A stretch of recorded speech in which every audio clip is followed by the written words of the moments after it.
1565년 4월 6일 한양 궁궐 65세 대왕 대비 문정왕후가 숨을 거둡니다. 그 순간 조선의 성균관 유생들이 움직입니다. 칼을 들고 횃불을 들고 분노에 가득 찬 얼굴로.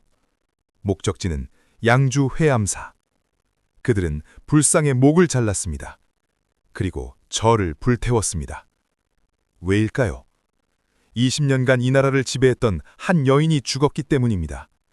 그녀의 이름 문정왕후. 조선왕조실록은 그녀를 이렇게 기록합니다.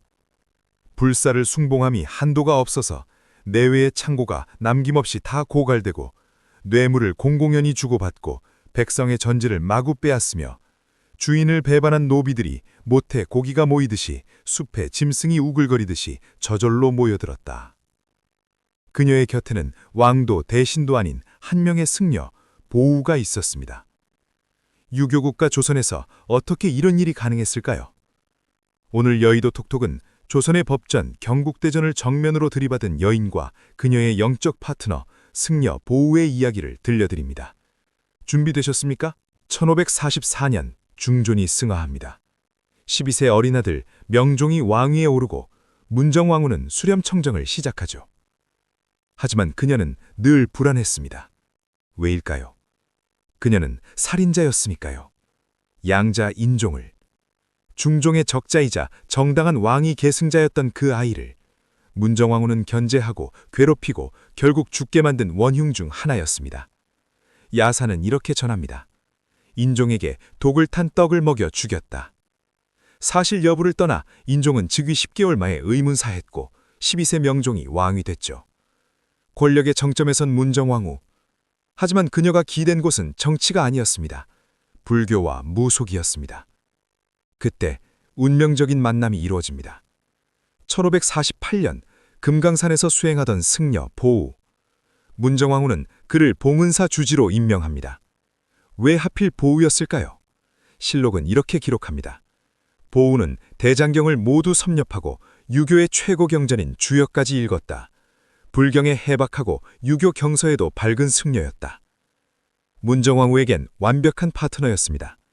유생들과 싸워 이길 수 있는 지식무장한 승려, 보우는 단순한 종교인이 아니었습니다. 1551년 문정왕후가 폭탄 선언을 합니다.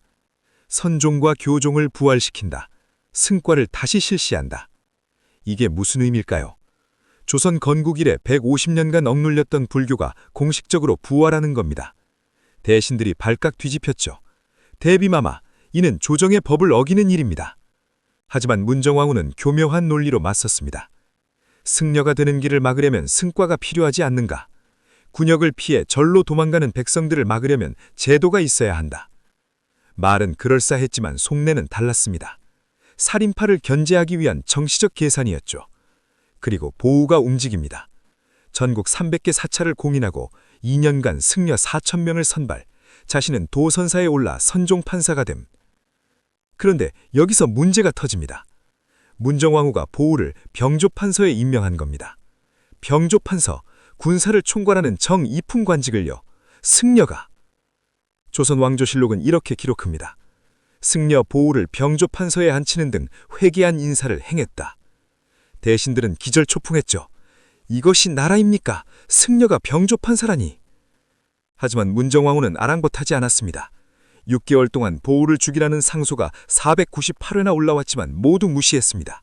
심지어 성균관 유생들이 집단으로 성균관을 비우고 집으로 돌아가는 시위까지 벌였죠. 하지만 문정왕후는 꿈쩍하지 않았습니다. 보우의 권력이 커지자 예상 가능한 일이 벌어집니다. 뇌물이 판을 찼습니다. 승려가 되려면 돈을 내야 합니다. 절을 짓고 싶으면 뇌물을 바쳐야 합니다. 관직을 얻고 싶으면 보우를 통하면 됩니다. 한 유생이 절에 가서 물건을 훔쳤습니다. 그런데 보우가 그 유생을 처벌했습니다. 유생들이 발칵 뒤집혔죠. 승려 주제에 감히 유생을 처벌한다. 수백 명의 유생이 몰려와 절을 부수고 승려를 폭행했습니다. 하지만 문정왕후는 무엇을 했을까요? 내수사 내시들을 동원해 유생들을 막았습니다. 이제 내시 주제에 사대부를 능멸한다. 유생들의 분노는 하늘을 찔렀습니다. 공적인 의사결정기구가 아닌 대비의 처소에서 보우와 단 둘이 내리는 결정들이 조선의 운명을 좌우했습니다.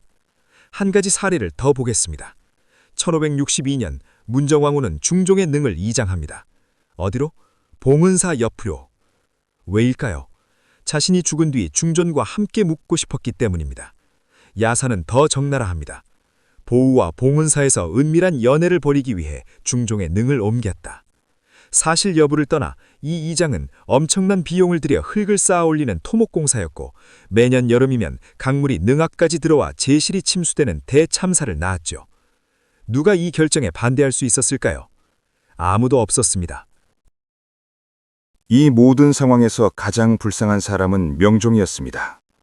1553년 명종이 20세가 되어 수렴청중이 끝났습니다. 하지만 실권은 여전히 문정왕후에게 있었죠. 실록은 이렇게 기록합니다. 문정왕후가 명종에게 말했다. 나와 윤원형이 아니었다면 내게 어떻게 오늘이 있었겠느냐. 명종은 문정왕후에게 매질을 당하기도 했습니다. 왕이 어머니에게. 명종은 한때 을사사화로 죽은 선비들을 신원하고 신진사림을 등용해 외척을 견제하려 했지만 번번이 문정왕후의 방해로 실패했습니다. 명종은 시리에 빠졌습니다. 의욕을 잃었습니다. 어머니의 그림자 아래 그는 허수아비 왕이었습니다. 1560년 4월 6일 문정왕후가 법회를 위해 목욕제기하다가 감기에 걸려 사망합니다. 그녀가 숨을 거둔 지 20일도 채 되지 않아 상황이 급변합니다. 보우를 처단하라는 상소가 빗발합니다. 요승 보우를 죽이지 않으면 나라가 망합니다. 명종은 더 이상 어머니의 눈치를 볼 필요가 없었습니다. 보우는 제주도로 유배됩니다. 그리고 제주 목사 변협에 의해 암살당합니다. 명목상으로는 유배지에서 죽었지만 실제로는 살해당한 겁니다. 율곡 이이등이 보우를 죽이지 말라고 만류했지만 소용없었죠. 승관은 폐지되고 선교 양종은 해체되며 300개 사찰은 다시 억압받기 시작합니다.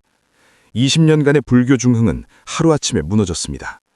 그리고 유생들은 회암사로 몰려가 불상의 목을 잘랐고 절을 불태웠습니다. 문정왕후, 그녀는 무엇을 남겼을까요? 실록의 평가는 냉혹합니다. 권세가 외척으로 돌아가 정사가 개인 가문에서 나오고 뇌물이 공공연하게 행해지며 기강이 문란하고 국세가 무너져서 장차 구원하지 못하게 되었다. 사직의 죄인, 집안을 망하게 한 암턱. 보우는 어떨까요? 불교계에서는 그를 순교승이라 부르며 위인으로 추앙합니다. 말살 위기에 불교를 중흥시킨 영웅이라고요. 하지만 유교 사림의 입장에서는 요승입니다. 권력을 등에 업고 설쳐댄 땡중이라고요. 누가 옳을까요? 그건 여러분이 판단할 문제입니다. 하지만 한 가지는 분명합니다. 사적인 신념으로 쌓은 권력은 그 끝이 항상 허망하다는 것. 문정왕후가 죽은 지 얼마 되지 않아 보우는 유배지에서 비참한 최후를 맞이했습니다. 동생 윤원형도 자살로 생을 마감했습니다. 애첩 정난정도 비참하게 죽었습니다. 20년 권력의 모든 것이 하루아침에 무너졌습니다. 여러분, 500년 전 보우의 그림자가 오늘날 우리 곁에는 없습니까? 국가의 시스템이 특정 개인의 신념이나 무속에 휘둘릴 때 그 피해는 오롯이 국민의 몫입니다. 공적인 자리에서 사적인 신념이 판을 칠 때, 투명한 시스템이 아닌 누군가의 처소에서 결정이 내려질 때 역사는 늘 같은 경고를 보냅니다. 나라는 반드시 무너진다고. 여러분의 생각은 어떠신가요? 오늘도 여의도 톡톡이었습니다.